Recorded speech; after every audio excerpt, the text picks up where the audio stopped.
दुनिया के 7 अजूबे क्या हैं ये और क्यों फेमस हैं ये? भाई दुनिया में कितनी ही अमेजिंग चीजें हैं, लेकिन कुछ चीजें ऐसी हैं जो सबसे अलग और यूनिक हैं। इन्हें हम 7 वंडर्स ऑफ द वर्ल्ड कहते हैं। ये वंडर्स सिर्फ बिल्डिंग्स या स्ट्रक्चर्स नहीं हैं, ये इंसान की मेहनत, क्रिएटिविटी और इंजीनियरिंग स्किल्स का सबूत है। और 2025 में भी ये वंडर्स अपनी चमक दिखा रहे हैं। चलो हम इन्हें एक एक करके डिटेल में समझते हैं।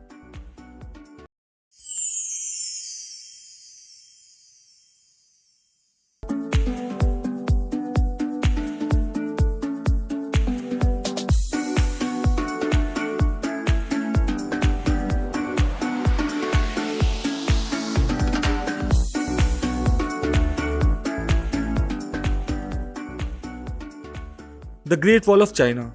भाई ये वॉल सिर्फ एक वॉल नहीं है, ये तो हिस्ट्री की लिविंग प्रूफ है। चाइना में बनी ये दीवार इतनी बड़ी है कि अगर इसे स्ट्रेट किया जाए तो ये इक्वेटर के हाफ सर्कल जितनी लंबी हो जाएगी। हैरानियत हुई ना? और हाँ, ये वॉल इतनी मासिव है कि इसे स्पेस से भी देखा जा सकता है। लेकिन एक बात याद रखना, ये वॉल एक स्ट्रेट लाइन में नहीं है, इसलिए स्पेस से देखना थोड़ा मुश्किल है। लेकिन फिर भी ये वॉल का साइज और स्केल दिमाग को चकमा दे देता है। इसका कंस्ट्रक्शन 7th सेंचुरी BC में शुरू हुआ था। मतलब ये वॉल इतनी पुरानी है कि हमारे पूर्वज भी इसे देखकर बोलते होंगे, अरे यार क्या बनाया है। इसका मेन पर्पस था इन्वेडर से बचना, स्पेशली मंगोल से। और हाँ, ये वॉल एकदम से नहीं बनी थी, डिफरेंट डायनेस्टीज ने इसे बनाया और रिपेयर किया। मिंग डायनेस्टी ने इसे सबसे ज्यादा डेवलप किया। उन्होंने इसे स्ट्रॉन्ग बनाने के लिए ब्रिक्स और स्टोन्स का यूज किया। इस वॉल को बनाने में कितनी मेहनत लगी होगी सोचो। वर्कर्स ने स्टोन्स और ब्रिक्स को ऊपर तक ले जाने के लिए रैम्प्स और पुलिस का यूज किया। और हाँ, इसमें राइस फ्लोर का पेस्ट भी यूज हुआ था ताकि ब्रिक्स स्ट्रॉन्ग हो। मतलब राइस फ्लोर का यूज सिर्फ इडली डोसा में नहीं, वॉल्स बनाने में भी होता है। आज के टाइम में ये वॉल एक टूरिस्ट अट्रैक्शन है। हर साल लाखों लोग इसे देखने आते हैं। और हाँ, एक बात याद रखना, अगर तुम्हें लगता है कि तुम एक दिन में पूरे वॉल को वॉक कर सकते हो तो भाई सपना मत देखो। ये 21,000 किलोमीटर लंबी है। और हाँ, कुछ सेक्शंस तो इतने डैमेज्ड हैं कि उन्हें वॉक करना डेंजरस है। लेकिन बिडलांग और मुतिन्यानु सेक्शंस टूरिस्ट के लिए सेफ हैं। चलो अब थोड़े फन फैक्ट सुनो। ग्रेट वॉल को बनाने में लगभग 20 लाख वर्कर्स ने हेल्प की थी। इसमें वॉच टावर्स भी बने हैं जो कि कम्युनिकेशन के लिए यूज होते थे। अगर तुम इस वॉल के सारे ब्रिक्स को एक लाइन में रखो तो ये अर्थ को 30 बार लैप कर सकती हैं। इस वॉल को लॉन्ग सिमेट्री भी कहते हैं क्योंकि इसके कंस्ट्रक्शन में कई वर्कर्स की डेथ हुई थी। जॉर्डन में बना ये वंडर पेट्रा एक रॉक कट सिटी है। मतलब पूरा का पूरा सिटी एक पहाड़ को काट करके बनाया गया है। इमेजिन करो कितनी मेहनत लगी होगी। और हाँ, इसे रोज सिटी भी कहते हैं क्योंकि इसके स्टोन्स का कलर पिंकिश रेड है। जब सनलाइट इन स्टोन्स पर पड़ती है तो ये एकदम मैजिकल लगता है। इसका कंस्ट्रक्शन 5th सेंचुरी BC में हुआ था। नेबातीन्स जो कि एक्सपर्ट ट्रेडर्स थे, उन्होंने इसे अपने कैपिटल के रूप में बनाया। ये सिटी ट्रेड रूट्स के बीच में थी, इसलिए ये एक इम्पॉर्टेंट हब बन गया। और हाँ, नेबाटीन्स ने इसे इतना स्ट्रेटेजिकली बनाया था कि ये इजीली डिफेंड हो सके। पेट्रा का आर्किटेक्चर एकदम माइंड ब्लोइंग है। अल खजने जो कि सबसे फेमस स्ट्रक्चर है, उसकी हाइट 40 मीटर्स है। और हाँ, इसे बनाने के लिए वर्कर्स ने टॉप से बॉटम तक कार्व किया था। मतलब एकदम प्रिसीजन का काम है। और हाँ, इसके कॉलम्स, स्टैचूज और डिजाइन देखकर लगता है कि ये एकदम परफेक्ट है। आजकल पेट्रा एक यूनेस्को वर्ल्ड हेरिटेज साइट है। और हाँ, अगर तुम्हें इंडियाना जोन्स मूवी पसंद आई है तो ये वही जगह है जहाँ Indiana Jones and the Last Crusade की शूटिंग हुई थी। कूल है ना? और हाँ, यहाँ पे कैमिल राइड्स भी अवेलेबल हैं। अगर तुम्हें एडवेंचर्स पसंद है तो पेट्रा के नैरो पाथवेज और केव्स एक्सप्लोर कर सकते हो। चलो अब थोड़े फन फैक्ट सुनो। पेट्रा की रीडिस्कवरी 1812 में हुई थी जब स्विस एक्सप्लोरर जोहान लुडविग बुर्चकार्ट ने इसे ढूंढा। इस सिटी में वाटर चैनल्स भी हैं जो कि रेन वाटर को कलेक्ट करते थे। पेट्रा का 85% अभी भी अंडरग्राउंड है और एक्सकेवेट किया जा रहा है। ब्राजील का यह वंडर क्राइस्ट द रिडीमर सिर्फ एक स्टैचू नहीं है, ये तो पूरे रियो का प्राइड है। 98 फीट लंबी ये स्टैचू जो कि कोरकोवाडो माउंटेन के ऊपर खड़ी है, हर किसी को अपनी तरफ अट्रैक्ट करती है। और हाँ, इसकी आर्म्स इतनी वाइड हैं कि लगता है कि ये पूरे सिटी को एम्ब्रेस कर रही है। हैरानियत हुई ना? और हाँ, ये स्टैचू सिर्फ रिलीजियस सिंबल नहीं है बल्कि पीस और यूनिटी का भी प्रतीक है। इसका कंस्ट्रक्शन 1922 में शुरू हुआ था और 1931 में कंप्लीट हुआ। मतलब ये स्टैचू अभी तक 90+ साल से रियो की स्काईलाइन को डोमिनेट कर रही है। इसको बनाने का आइडिया एक Catholic priest father Pedro Maria boss ने दिया था। लेकिन असली क्रेडिट जाता है इंजीनियर हाइटर दे सिल्वा कोस्टा और स्कल्पचर पॉल लैंडोव्स्की को, जिन्होंने इसे डिजाइन किया। और हाँ, इसको बनाने के लिए फ्रांस में पीसेस बनाए गए थे, फिर उन्हें ब्राजील में जाकर असेंबल किया गया। इस स्टैचू को बनाने में भी काफी चैलेंजेस थे। कोर्कोवाडो माउंटेन का पीक इतना हाई है कि मटेरियल्स को वहां तक ले जाना एकदम मुश्किल काम था। वर्कर्स ने ट्रेन्स और क्रेन्स का यूज किया ताकि हर पीस को सही जगह पर फिट किया जा सके। और हाँ, ये स्टैचू सोप स्टोन और कंक्रीट से बनी है, जो कि इसे वेदर रेजिस्टेंट बनाती है, मतलब बारिश, धूप और हवा का कोई इफेक्ट नहीं होता इस पर। आज के टाइम में क्राइस्ट द रिडीमर एक ग्लोबल आइकन है। हर साल 20 लाख से ज्यादा टूरिस्ट इसे देखने आते हैं। और हाँ, अगर तुम रियो जाओगे तो इस स्टैचू के पास जाकर पूरे सिटी का ब्रेथ टेकिंग व्यू देख सकते हो। सुबह का सनराइज या रात का सिटी लाइट्स का व्यू दोनों ही एकदम मैजिकल लगते हैं। और हाँ, ये statue UNESCO world heritage site भी है। चलो अब थोड़े फन फैक्ट सुनो। क्राइस्ट द रिडीमर को बनाने में $250,000 का कॉस्ट आया था, जो कि आज के हिसाब से $3.5 मिलियन के बराबर है। इस स्टैचू को लाइटनिंग स्ट्राइक से बचाने के लिए लाइटनिंग रॉड्स लगाए गए थे। 2007 में इसे new 7 wonders of the world में इंक्लूड किया गया था। इसकी हाइट स्टैचू ऑफ लिबर्टी से भी ज्यादा है, मतलब ये एकदम बड़ा है। पेरू में बना ये वंडर माचू पिच्चू एक मिस्ट्री है।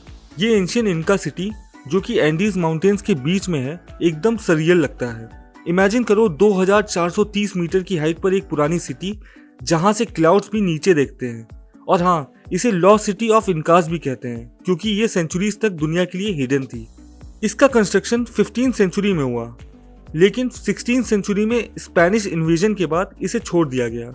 फिर 1911 में अमेरिकन हिस्टोरियन हीरम बिंघम ने इसे रीडिस्कवर किया। मतलब ये सिटी 400 साल तक दुनिया की नज़रों से छिपी हुई थी। और हाँ, इसका रियल पर्पस अभी भी एक मिस्ट्री है। कुछ लोग कहते हैं कि ये रॉयल एस्टेट था, तो कुछ कहते हैं कि ये रिलीजियस साइट था। माचू पिच्चू का आर्किटेक्चर एकदम माइंड ब्लोइंग है। यहाँ के स्टोन्स इतने परफेक्टली फिट हैं कि उनके बीच में एक ब्लेड भी नहीं घुस सकती। और हाँ, इसके टेरेसेस फार्मिंग के लिए यूज होते थे। मतलब इनकाज ने इंजीनियरिंग और एग्रीकल्चर दोनों में मास्टरी दिखाई है। और हाँ, इस सिटी में टेम्पल्स, पैलेसेस और हाउसेस सब कुछ हैं। आजकल माचू पिच्चू एक यूनेस्को वर्ल्ड हेरिटेज साइट है और एक पॉपुलर टूरिस्ट डेस्टिनेशन है। अगर तुम एडवेंचर लवर हो तो इनका ट्रेल हाइक करके यहाँ पहुँच सकते हो। और हाँ, यहाँ का सनराइज देखने एकदम मैजिकल एक्सपीरियंस है। लेकिन एक बात याद रखना, यहाँ टूरिस्ट की लिमिट होती है, इसलिए पहले से बुकिंग कराना जरूरी है। चलो अब थोड़े फन फैक्ट सुनो। माचू पिच्चू अर्थक्वेक रेजिस्टेंट है क्योंकि इसके स्टोन्स फ्लेक्सिबल हैं। यहाँ 18 हुआताना स्टोन्स हैं जो कि सैंडियल की तरह काम करते हैं। इस सिटी को बनाने में ग्रेनाइट का यूज हुआ है, जो कि नियर बाय माउंटेन से लिया गया था। माचू पिच्चू का मतलब होता है old peak in Quechua language. Mexico का यह वंडर चिचेन इट्जा एक एंशिएंट मायन सिटी है। इसका सबसे फेमस स्ट्रक्चर है एल कास्टिलो, जो कि एक पिरामिड है। ये पिरामिड इतना प्रिसाइज है कि हर साल इक्विनॉक्स पर इसकी स्टेयर्स पर एक सरपेंट शेप्ड शैडो बनती है। मतलब मायन ने साइंस और आर्किटेक्चर को मिक्स करके एक मास्टरपीस बनाया है। इसका कंस्ट्रक्शन 600 AD में शुरू हुआ था और ये 1200 AD तक फ्लरिश किया गया। मायंस ने इसे एक पॉलिटिकल और इकोनॉमिक सेंटर के रूप में बनाया था, लेकिन 13th सेंचुरी में इसे छोड़ दिया गया। मतलब ये सिटी भी सेंचुरीज तक हिडन रही। और हाँ, इसका नेम चिचेन इट्जा का मतलब है at the mouth of the well of the Itza. L Castillo pyramid 79 feet लंबा है और इसमें 365 स्टेप्स हैं, जो कि एक ईयर के डेज को रिप्रेजेंट करते हैं। मतलब मायंस को एस्ट्रोनॉमी का भी काफी नॉलेज था। और हाँ, इसके अलावा यहाँ पे टेम्पल्स, बॉल कोर्ट्स और ऑब्जर्वेटरीज भी हैं। सब कुछ एकदम प्रिसाइज है। आजकल चिचेन इट्जा एक यूनेस्को वर्ल्ड हेरिटेज साइट है और एक पॉपुलर टूरिस्ट स्पॉट है। और हाँ, अगर तुम पिरामिड के सामने क्लैप करो तो ये एक यूनिक एको सुनाई देती है, जो कि मायंस ने इंटेंशनली डिजाइन किया था। मतलब उनका इंजीनियरिंग का लेवल ही अलग था। चलो थोड़े फन फैक्ट सुनो। एल कैस्टिलो पिरामिड के अंदर एक और पिरामिड है जो कि पुरानी है। यहाँ पे ह्यूमन सैक्रिफाइसेस भी होते थे, स्पेशली बॉल गेम्स के बाद। चिचेन इट्जा को 2007 में new 7 wonders of the world में इंक्लूड किया गया था। इटली का यह वंडर रोमन कोलोजियम एक मासिव एम्फी थिएटर है। इसका कंस्ट्रक्शन 80 AD में हुआ था और ये एंशिएंट रोम का एंटरटेनमेंट हब था। यहाँ पे ग्लेडिएटर फाइट्स, एनिमल हंट्स और ड्रामाज होते थे। मतलब ये एकदम ग्रैंड था। इसका कंस्ट्रक्शन एम्परर वेस्पेसियन ने शुरू किया था और इसे कंप्लीट करने का क्रेडिट उसका बेटा टाइटस को जाता है। ये एम्फी थिएटर 50,000 से 80,000 लोगों को एकोमोडेट कर सकता था। मतलब ये एकदम मासिव था। और हाँ, इसका ओपनिंग 100 डेज तक सेलिब्रेट किया गया था। कोलोसियम का आर्किटेक्चर एकदम इनोवेटिव है। इसमें आर्क्स का यूज किया गया है जो कि इसे स्ट्रॉन्ग और स्टेबल बनाता है। और हाँ, इसके अंदर कॉम्प्लेक्स अंडरग्राउंड टनल्स थे जहाँ से ग्लेडिएटर्स और एनिमल्स एरिना में आते थे। मतलब सब कुछ एकदम प्लान था। आजकल कोलोसियम एक यूनेस्को वर्ल्ड हेरिटेज साइट है और एक पॉपुलर टूरिस्ट अट्रैक्शन है। अगर तुम रोम जाओगे तो इसे देखना मत भूलना। और हाँ, यहाँ पे गाइडेड टूर्स भी अवेलेबल हैं जिससे तुम इसकी हिस्ट्री और आर्किटेक्चर के बारे में और ज़्यादा जान सकते हो। चलो अब थोड़े फन फैक्ट सुनो। कोलोसियम का ओरिजिनल नेम फ्लेवियन एम्फीथिएटर था। इसका 60% अभी भी स्टैंडिंग है, बाकी अर्थक्वेक्स और स्टोन रॉबर्स ने डैमेज किया है। यहाँ पे मॉक सी बैटल्स भी होते थे जहाँ पे एरिना को वाटर से भर दिया जाता था। इंडिया का यह वंडर ताजमहल सिर्फ एक बिल्डिंग नहीं है, ये तो प्यार की निशानी है। इसका कंस्ट्रक्शन मुगल एम्परर शाहजहां ने अपनी बीवी मुमताज महल की याद में कराया था। और हाँ, ये एकदम ब्यूटीफुल है। इसकी वाइट मार्बल इंट्रिकेट कार्विंग्स और गार्डन्स देखकर लगता है कि ये दुनिया का सबसे खूबसूरत स्ट्रक्चर है। इसका कंस्ट्रक्शन 1632 में शुरू हुआ था और 1653 में कंप्लीट हुआ। मतलब 21 साल का टाइम लगा इसे बनाने में। और हाँ, इसको बनाने के लिए 22,000 वर्कर्स ने मेहनत की थी। शाहजहां ने इसे बनाने के लिए आर्किटेक्ट्स, आर्टिसंस और मटेरियल्स पूरे दुनिया से बुलवाए थे। ताजमहल की डिटेल हिस्ट्री जानने के लिए ऊपर दिए गए आई बटन पर क्लिक करें। ताजमहल का आर्किटेक्चर एकदम परफेक्ट है। इसका मेन डोम 73 मीटर्स लंबा है और इसके चारों तरफ मीनारे हैं। और हाँ, इसके कार्विंग्स और इनले वर्क देखकर लगता है कि ये एकदम डिटेल्ड है। इसके सेमी प्रेशियस स्टोन्स का यूज किया गया है जो कि इसे और भी खूबसूरत बनाते हैं। आजकल ताजमहल एक यूनेस्को वर्ल्ड हेरिटेज साइट है और एक पॉपुलर टूरिस्ट डेस्टिनेशन है। हर साल 70 लाख से ज़्यादा लोग इसे देखने आते हैं। और हाँ, अगर तुम्हें ताजमहल देखना है तो सुबह के टाइम बेस्ट है क्योंकि इसकी ब्यूटी सनराइज में एकदम अलग लेवल की होती है। चलो थोड़े फन फैक्ट सुनो। ताजमहल का कलर टाइम के साथ चेंज होता है। सुबह पिंक, दोपहर व्हाइट और रात गोल्डन। इसके कंस्ट्रक्शन में 1000 एलिफेंट्स का यूज हुआ था। शाहजहां ने प्लान किया था कि वो अपने लिए एक ब्लैक ताजमहल बनाए, लेकिन वो कभी कंप्लीट नहीं हुआ। तो दोस्तों, अगर ये वीडियो आपको पसंद आई हो तो प्लीज़ इसे लाइक, शेयर और चैनल को सब्सक्राइब करना ना भूलें। नमस्कार।